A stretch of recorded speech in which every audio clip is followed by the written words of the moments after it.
5 से लेकर 10 तक ले ऐसा काम कैले कि भारतीय जनता पार्टी उनकर मुरीद हो गई, बिहार के लोग उनकर मुरीद हो गई, पूरा देश उनकर मुरीद हो गई कि बाप रे ऐसा तो मुख्यमंत्री आया ही नहीं था कोई।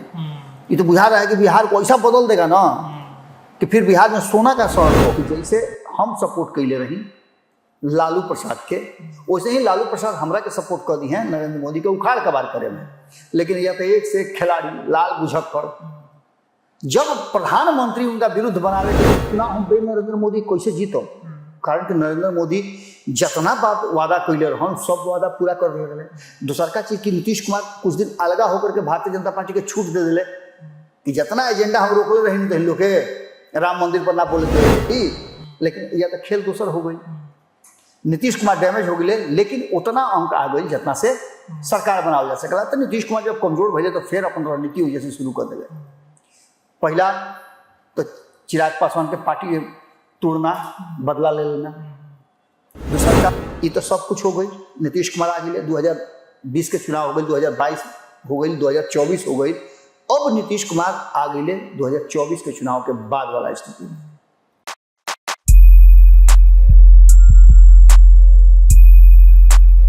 नमस्कार, प्रणाम। एक बार फिर से रौरा सबके स्वागत बा। रौरा लोगन के आपन शो खूंटा पर। बिहार में नीतीश कुमार बहुत कुछ बदलत रहे अपना पार्टी संगठन के अंदर। कैसे कि 2025 के चुनाव जन बा नीतीश कुमार चाहत रहे कि बड़ा मजबूती के साथ होके और हमनी के जन पार्टी बा यानी जदयू के जन पार्टी बा वो पार्टी मजबूत होके। रौरा सब देखनी कि मनीष वर्मा के बदलाव कैले, मनीष वर्मा के अलावा और भी कई लोग के, दिग्गज लोग के नीतीश कुमार अपना पार्टी में लावता रहे। लेकिन इस सब चर्चा के बीच में एगो चर्चा ऐसा आ गई कि नीतीश के रिप्लेसमेंट खातिर भारतीय जनता पार्टी तैयारी कर रहा बाटे। केकरा खातिर?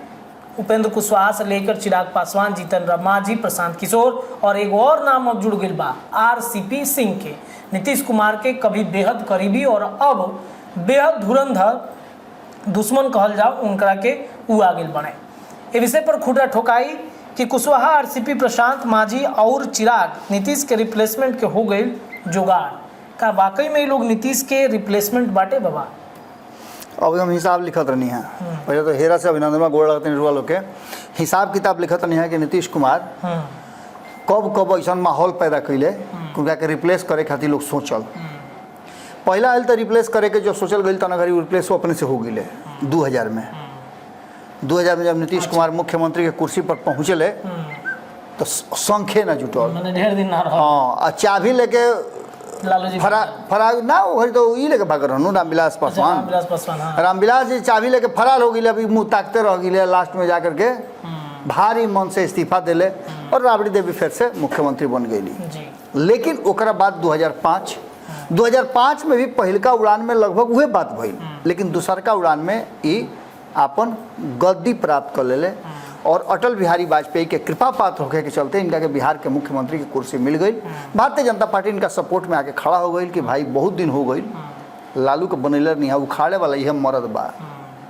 लेकिन भारतीय जनता पार्टी से ओजे एगो छोटा सा मिस्टेक हो गई। भारतीय जनता पार्टी उघर ही अगर अपन मुख्यमंत्री दे दिले रही तो आज नीतीश कुमार उस जगह पर ना रहते। लेकिन अब जबकि नीतीश कुमार 2005 में अले 5 से लेकर 10 तक ले ऐसा काम कैले कि भारतीय जनता पार्टी उनकर मुरीद हो गई, बिहार के लोग उनकर मुरीद हो गई, पूरा देश उनकर मुरीद हो गई कि बाप रे ऐसा तो मुख्यमंत्री आया ही नहीं था कोई।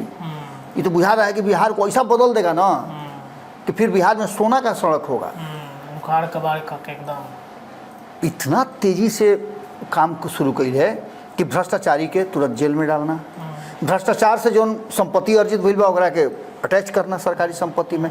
एगो देखो तो वो अथी पुरनका म्यूजियमवा के सामने एगो यूथ हॉस्टल बा, वो कोनो IAS IPS के रहे ना, ओकरा के अटैच करके ओकरा में सरकारी ऑफिस स्टार्ट कर दिया गई। तो नीतीश कुमार के इतना औरा रहे। लेकिन अब जो वर्तमान परिस्थिति बनल बा ओकरा में नीतीश के रिप्लेसमेंट हो जाए लगल बा। और एगो बात समझ लो, हर घर में जब मालिक पुरनिया हो जाला मतलब तो घर के कोनो सदस्य के मालिक के जरा में क्षमता होला ओकरा के आगे बढ़ा दियाला। लेकिन नीतीश कुमार कहत रहे कि हम जियते जिंदगी तो छोड़बे ना करब कुर्सी, मालिक हम ही रहब, चाहे हार हो चाहे जीत। ढेर बेसी बोलबो लोग नु तो हम गोतिया के घर जाके मालिक बन जाई। माने ओनियो मालिक है। हाँ, ओने जाके मालिक। नीतीश कुमार बहुत हाली कैले। एकर प्रमाण जब उठा के तू देखब 2013 में हम ये बात बताई कि इनका रिप्लेसमेंट केकरा के चुन करके रख दिया गई बुढ़ुए, बस खाली वक्त के इंतजार हो रहा बा जौन घोषणा कर दिया। नीतीश कुमार हारल नहीं खन, नीतीश कुमार हरावल गई बड़ा। शक्ति यादव के बात सुनल नु, अति पिछड़ा समाज के लेकर धीरे धीरे अपन पत्ता खोल रहा बड़ा कि देख ला उन्हें गई अति पिछड़ा हारे लगल नु, अब आगे समझिए। नीतीश कुमार के वोट बैंक अति पिछड़ा, लालू प्रसाद के वोट बैंक तो ना है, ये नीतीश कुमार के वोट बैंक है। और नीतीश कुमार या हरले तो निश्चित रूप से इस सवाल जरूर खड़ा हुई। सवाल ऐसे खड़ा हुई कि वजह से सवर्ण जीतल।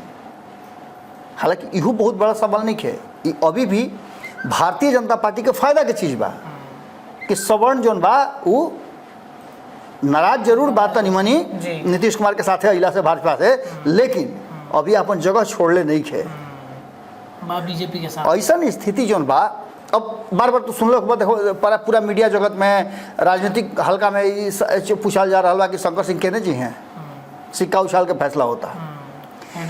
इस सारा बात के लेकर के जब 2013 में नरेंद्र मोदी सामने अले तो नीतीश कुमार के वजह से कुलबुलाहट लेवे लागल कि हमरा रहते कैसे के हुआ जाए।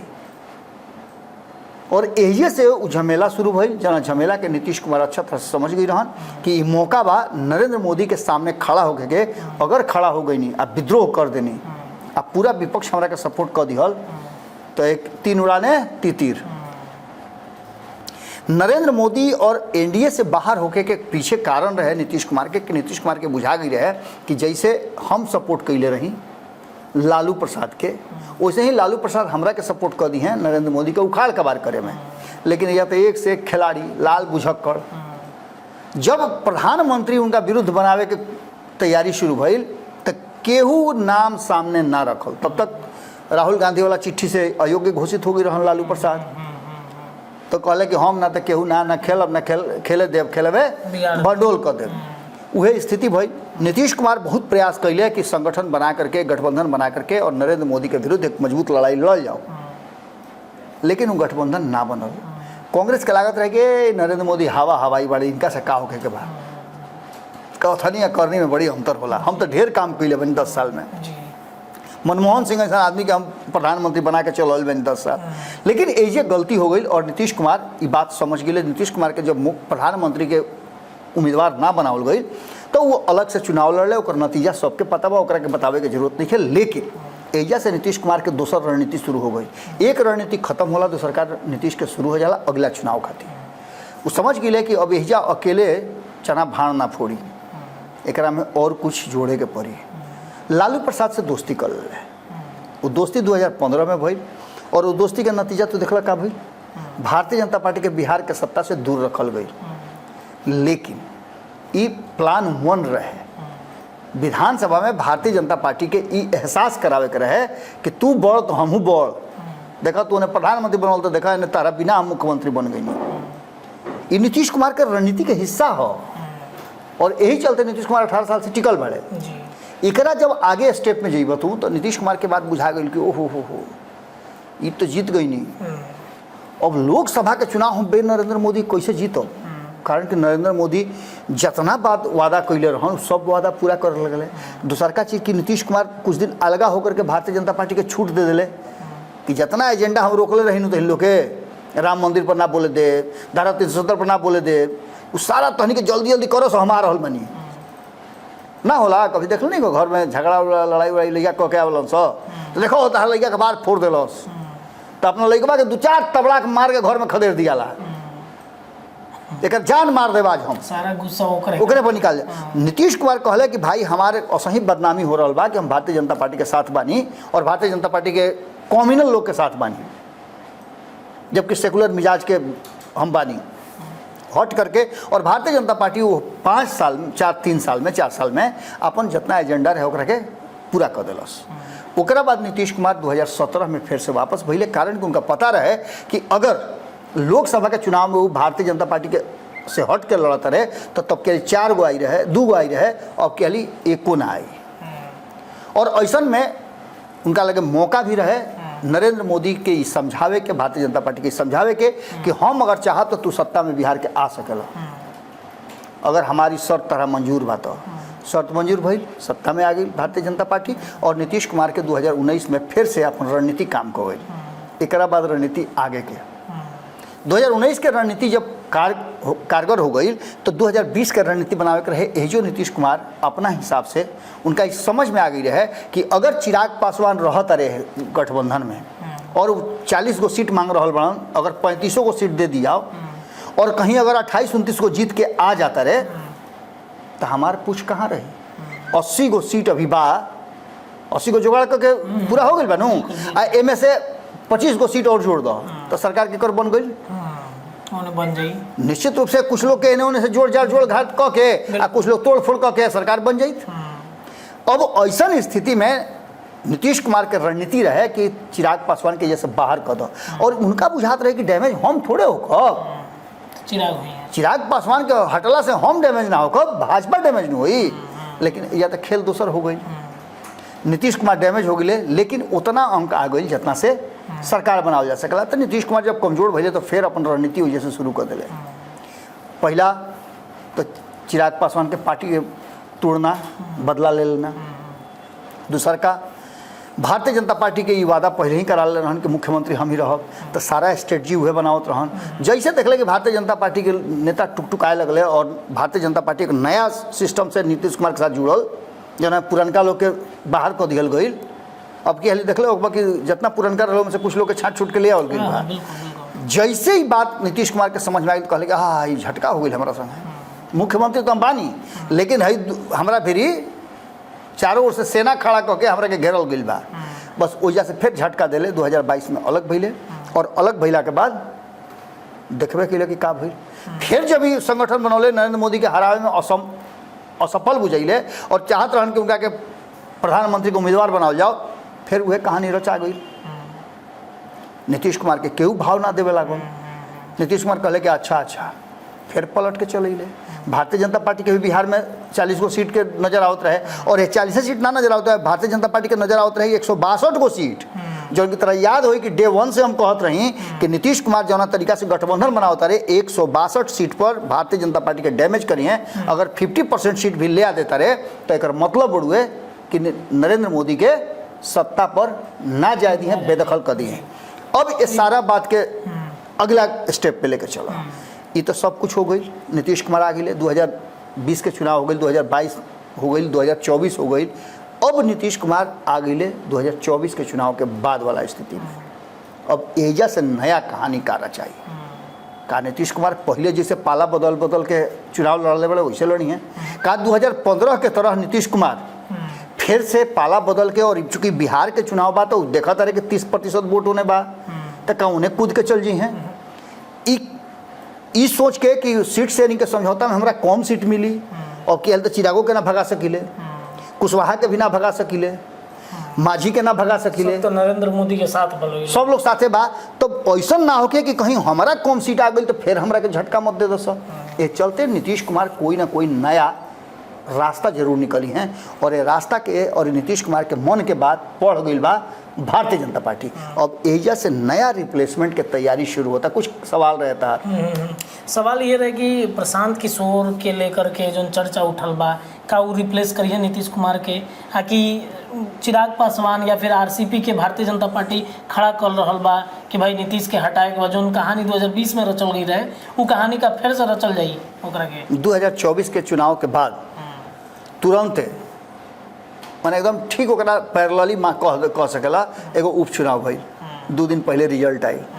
रिजल्ट का भइल? नीतीश कुमार जीतले, लालू जीतले, जीतल के निर्दलीय। एकरा के एजे स्टॉप कर दे। एकरा मतलब बा कि ना पावर लालू प्रसाद में बा और ना अकेले के पावर नीतीश कुमार में बा, जबकि नीतीश कुमार के बैकअप करे खातिर सब लोग तैयार रहे। लेकिन ये चुनाव में नीतीश कुमार के साथे के रहे चिराग पासवान, जिनका के रिप्लेसमेंट के रूप में देखल जा रहा बा। ये चुनाव में के रहे उनका साथे भारतीय जनता पार्टी रिप्लेसमेंट खोज रहा बा। उनका संगे के रहे कुशवाहा रिप्लेसमेंट देखल जा रहा बा, माझी रिप्लेसमेंट देखल जा रहा बा। और सबसे बड़ा चीज़ जौन स्लीपर सेल हमने कही ले जा PK। प्रशांत किशोर उ ए चुनाव में एक्शन में रहे हैं। तो एकरा में कुशवाहा के बात करो तो 90 के दशक से कुशवाहा बाड़े और बेरी बेरी जब नीतीश कुमार उनका के कमजोर भइल बड़े तो उपेंद्र कुशवाहा जाके मजबूत कैले बड़े। एक खाली फिर से उपेंद्र कुशवाहा बात कह चुकल बड़े कि जौन संगठन हमने के बा एनडीए बा ओकरा में सामंजस्य के कमी बा, कुछ ऐसा बात बा जना के चलते हमने के जगह पर नहीं जा पहुँचल। तो एकरा मतलब बा कि कहीं ना कहीं एगो रिप्लेसमेंट उपेंद्र कुशवाहा भी बाड़े। दोसर का तरफ आरसीपी के तू नाम लेला है। आरसीपी 2010 से लेकर 2020 तक फुल पावर में रहे हैं। ये 10 साल आरसीपी सिंह नीतीश कुमार के आँख नाक कान मुंह सब रहे हैं। अचानक से बाहर भैले और बाहर भैले तो उनका रिप्लेसमेंट के रूप में मनीष वर्मा के लेके आवल गई बा। मनीष वर्मा ये बात जाना था कि उनका अर्दवाई कितना बा, ऐसे बड़ी तेजी में बड़ा देखते हो कि जब से ज्वाइन करें तब से बहुत तेजी में बड़ा। एकरा अलावे प्रशांत किशोर के बात कही नहीं। प्रशांत किशोर भी 2025 के चुनाव लड़े खातिर हर तरह से तैयार बड़ा। 2015 के स्ट्रेटजी बिहार में चुनाव लड़ा करके वो देख चुकल बड़े और 2020 में नीतीश कुमार के कैसे कमजोर कल गई बा ये भी जानता रहे। यानी कि पूरा उनका लगे बाउंड्री बा जौन में वो अपन मकान खड़ा करे के फेरम बड़ा। अभी मकान अपना खातिर खड़ा करस या फिर कोई और खातिर खड़ा करो। बात जीतन राम मांझी के करो तो जीतन राम मांझी बहुत बड़ा तना, लेकिन लगातार तू देख होगा जीतन राम मांझी जब नीतीश कुमार के साथे रहन तो जब उनका के मुख्यमंत्री बनावल गई 9वें महीना रहे नीतीश कुमार के छरपट छोड़ा दिल रहन। भाजपा के संग मिल करके फैसला तो कैबे कैले नीतीश कुमार के नाको चने चबवा दिल रहन उनका से सत्ता कुर्सी वापस लेवे में। भाजपा के सपोर्ट और फलानवा के सपोर्ट और पूरा तूड़ ताड़ उखाड़ कबाड़ बहुत कुछ भइल, जना के नतीजा कहीं ना कहीं दोनों के बीच में टकराव भइल। ओकरा बाद एने गईले उने गईले बहुत तरह के बात भइल। 2014 में केकरा संग चुनाव लड़ले, 2020 में केकरा संग लड़ले, 2019 में केकरा संग लड़ले, ये सारा चीज़ देखल। अब अंत में तू देखले वक्त 2020 से 2024 के बीच में जब नीतीश कुमार अलग भइले तो जीतन राम मांझी भी पलटी मरले रहन। तो एकरा मतलब कि इहो एगो बड़ा थ्रेट बना। एकरा अलावे चिराग पासवान जो सबसे मजबूत और सशक्त बाड़े, तो चिराग पासवान के देखले हो कि जहाँ जाता रहन उनकर प्रदर्शन इतना बेहतर बा कि हर जगह उनका मान सम्मान मिल रहा बा। एकरा अलावे चिराग पासवान के अभी के समय में तू कहीं खड़ा कर दो तो निश्चित रूप से ओइजा उनकर वोटर भी बाड़े और उनकर समर्थक भी बाड़े। तो सबसे बड़ा थ्रेट, और याद हुई तरह का पिछला 3 दिन से लगातार कहता नहीं कि चिराग पासवान अब चिराग पासवान नहीं रह गई। चिराग पासवान 30% वोट के मालिक हो गए बाड़े। सवर्ण समाज भी अपन विकल्प खोजत रहे जो चिराग में उनका भेटा जाता। दलित समाज अपन विकल्प खोजत रहे तो हमें चिराग पासवान में भेटा जाता। सोफिस्टिकेटेड अगर कोई दलित होके जो कि लोग के दर्द समझत होके लोग के साथ जाकर के बैठे, वैसा दलित के ना खोजी।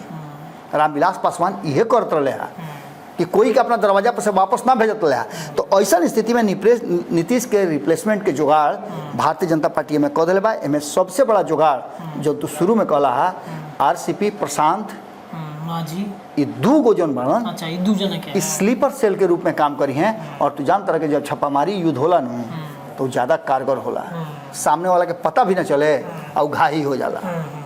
चलिए देखी तो रिप्लेसमेंट जोन बा भारतीय जनता पार्टी तैयार कर दिले बा के हो सकेला। रौरा भी कमेंट करके बता सके नहीं। आज के खूटा में इतना ही, लेकिन चर्चा भारत लाइव पर लगातार जारी रही। देखते रहिए अपन चैनल भारत लाइव और खूटा के प्यार देते रहिए। बहुत बहुत धन्यवाद।